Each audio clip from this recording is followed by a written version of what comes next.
আপনি মনে করেন তাই যে রাস্তা থেকে যে কেউ আপনার থেকে গাড়ি রাখার জন্য পয়সা যাবে, যেখানে বিয়ে নেই, তার লিগাল ইয়ে নেই, সেটাকে বিয়ে ন্যায্য? একদমই নয়।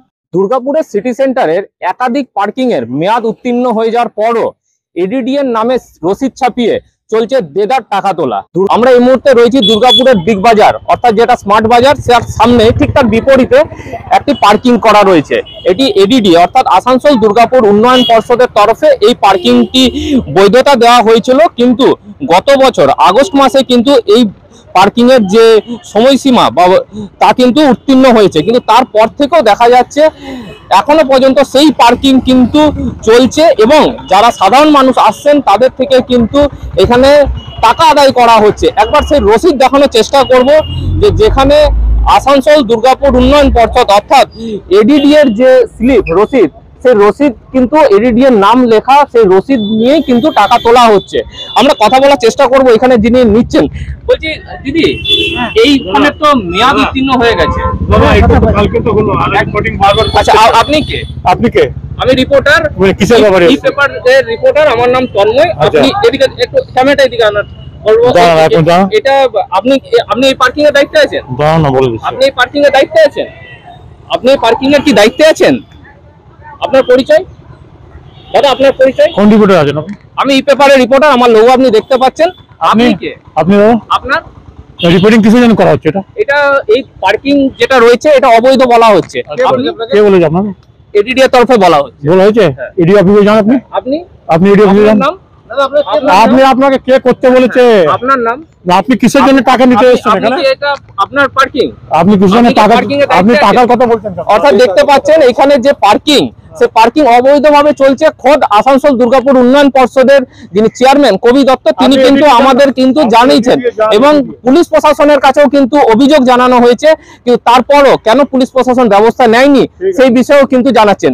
যদিও এইখানে আমরা অর্থাৎ ই পেপার ডিজিটাল যখন এখানে খবর করতে আসি, এখানের তার নিজস্ব নাম পরিচয় না দিয়েই তিনি কিন্তু রীতিমতো এখানে ধমকানি এবং চমকানির মতো কথা বলছেন, যেখানে উনি তিনি জানাচ্ছেন আমাকে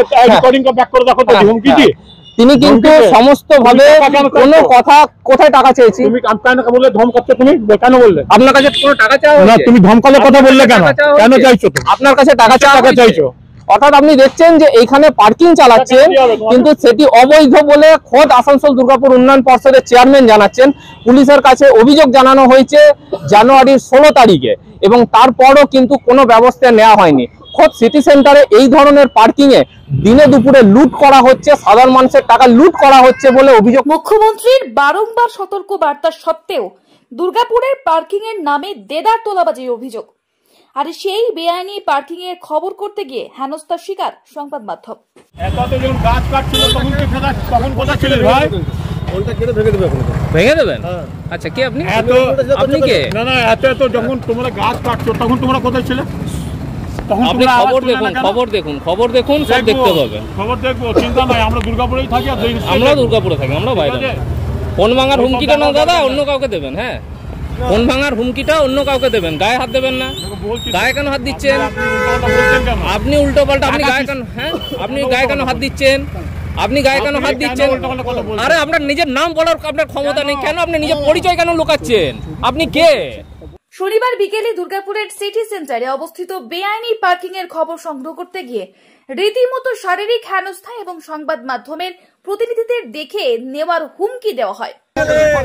শুক্রবার এক সাক্ষাৎকারে আসানসোল দুর্গাপুর উন্নয়ন পর্ষদের চেয়ারম্যান কবি দত্ত নিজের নিরুপায় ভূমিকার কথা ক্যামেরার সামনে স্বীকার করে নিয়ে জানিয়েছিলেন, কিন্তু সব জায়গাতেই আমরা আমাদের নিজেদের বোর্ডে লাগিয়ে দিয়েছি সব জায়গায় যে ইটস মানে পার্কিং ফ্রি জোন, মানে আপনি গাড়ি রাখতে পারেন, পয়সা দিতে হবে না। আমরা কিন্তু বোর্ড লাগিয়ে দিয়েছি।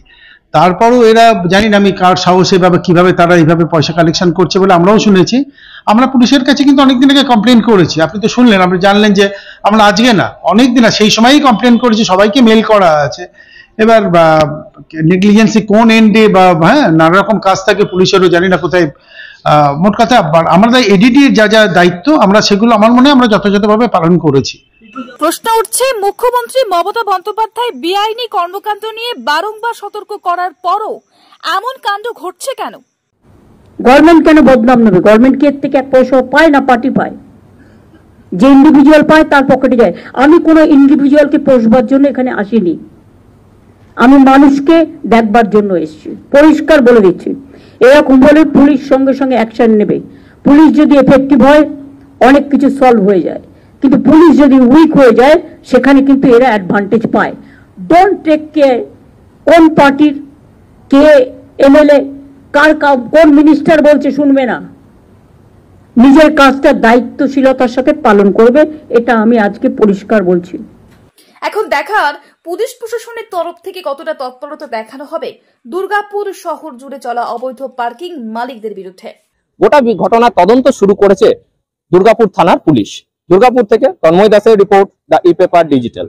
নতুন বছরে সাফল্যের চাবিকাঠি চান? সেরা জ্যোতিষের শিরোপা ইন্ডিয়ান আইকন অ্যাওয়ার্ড 2024 আর গোল্ড মেডেল প্রাপ্ত অ্যাস্ট্রোলজার আর বাস্তু কনসালটেন্ট চিন্ময় শাস্ত্রীর কাছে আজই যান। কালার থেরাপি, নামের বানান সংশোধন সহ সঠিক মানের গ্রহরত্ন দিয়ে ভাগ্য পরিবর্তন করুন। কল 9609604638 অথবা visit Bengal Ambuja city centre Durgapur.